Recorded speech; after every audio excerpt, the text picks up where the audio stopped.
अब हम देख लेते हैं वैल्यू एडिड मेथड से रिलेटेड कुछ प्रिकॉशंस जो हमें ध्यान में रखनी चाहिए वाइल सॉल्विंग क्वेश्चंस, क्योंकि ये प्रिकॉशन से रिलेटेड वो एक दो पॉइंट क्वेश्चन में डाल ही देते हैं यूजुअली, ताकि ये पता चल सके कि किसने अच्छे से पढ़ा है और किसने बस ऊपर ऊपर से ही थोड़ा बहुत कर लिया है। ठीक है ना, उनको मज़ा आता है हमारे मज़े लेने में। ठीक है, तो अब क्या क्या प्रिकॉशंस है। पहली बात, सेकेंड हैंड गुड्स की सेल और परचेज़ को तुम इंक्लूड नहीं करोगे। क्यों नहीं इंक्लूड करोगे? क्योंकि पहले ही से ही वो जब बने थे तब उनको इंक्लूड कर लिया है हमने। उस वक्त जब वो बने थे उस वक्त उनको हम नेशनल इनकम में इंक्लूड कर चुके हैं। अब कितनी बार उसी चीज़ की ही प्रोडक्शन को इंक्लूड करोगे? एक बार बन गए ना वो, बस बात ख़त्म उनकी। लेकिन अगर तुम कोई सेकेंड हैंड गुड खरीदते बेचते हो, उस पर अगर तुम्हें कोई कमीशन मिलती है तो वो आएगी इसमें। वो जीडीपी एट एमपी जब हम निकालेंगे वैल्यू एडिड मेथड से तो उसमें आएगी।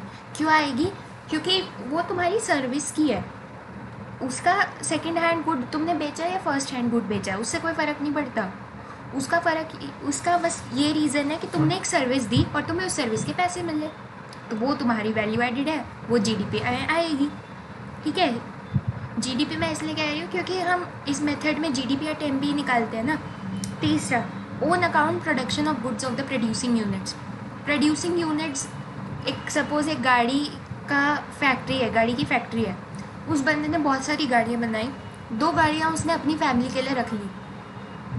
तो वो जो 2 गाड़ियाँ उसने अपनी फैमिली के लिए रखी हैं वो भी हम जीडीपी में इंक्लूड करेंगे। ध्यान रखना, वो भी हम इंक्लूड करेंगे जीडीपी में। समझ पा रहे हो बात को? क्योंकि प्रोडक्ट जीडीपी में वो इंक्लूड करें कि तुमने कितनी प्रोडक्शन की है।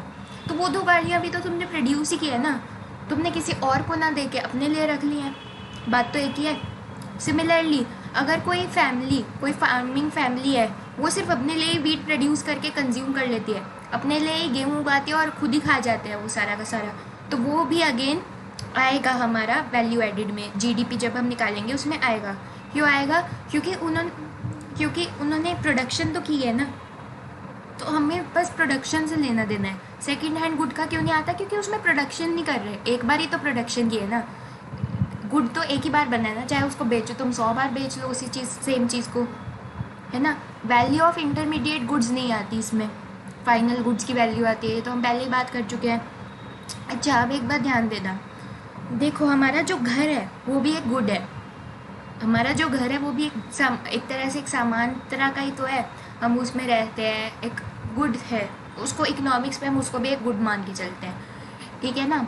तो हर घर का एक किराया होता है।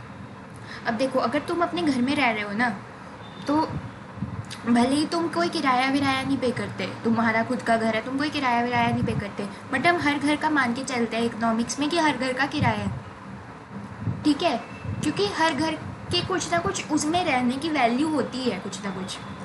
अगर तुम किराया नहीं पे कर रहे तो तुम कुछ ना कुछ मेंटेनेंस वगैरह ज़रूर पे कर रहे हो। हर घर में रहने की, उसको ऑक्यूपाई करने की कुछ ना कुछ वैल्यू तो होती ही है। तुम खुद रहो या तुम किसी और को किराए पे चढ़ाओ, अल्टीमेटली उस घर का किराया हम मान के ही चलते हैं इकोनॉमिक्स में। ठीक है ना।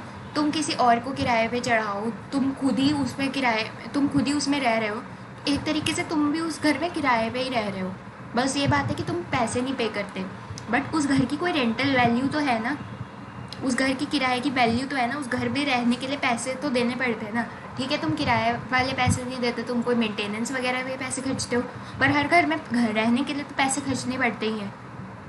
तो इसलिए हर घर में जो रेंटल वैल्यू है वो हम कंसिडर करते हैं हर घर की, कि इस घर पे रहने का कितना किराया पड़ता है, और वो हम हर घर का ही इन्वॉल्व करते हैं अपनी इसमें जीडीपी में। ठीक है।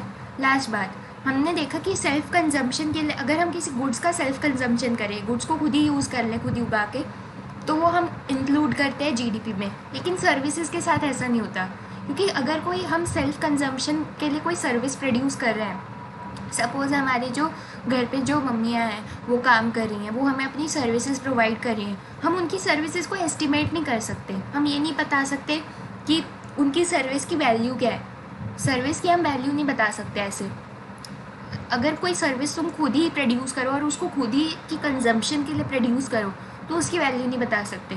गुड की तो फिर भी वैल्यू बता सकते हैं कि मैंने इतना वीट उगाया तो ये मार्केट में बिकता तो इतने का बिकता, लेकिन सर्विस के साथ ऐसा नहीं होता है, इसलिए जो सर्विसेज अगर तुम करो सेल्फ कंजम्पशन के लिए तो वो जीडीपी में इंक्लूड नहीं होती, क्योंकि उसको एस्टिमेट ही नहीं किया जा सकता। ठीक है, तो ये कुछ प्रिकॉशंस ध्यान में रखना।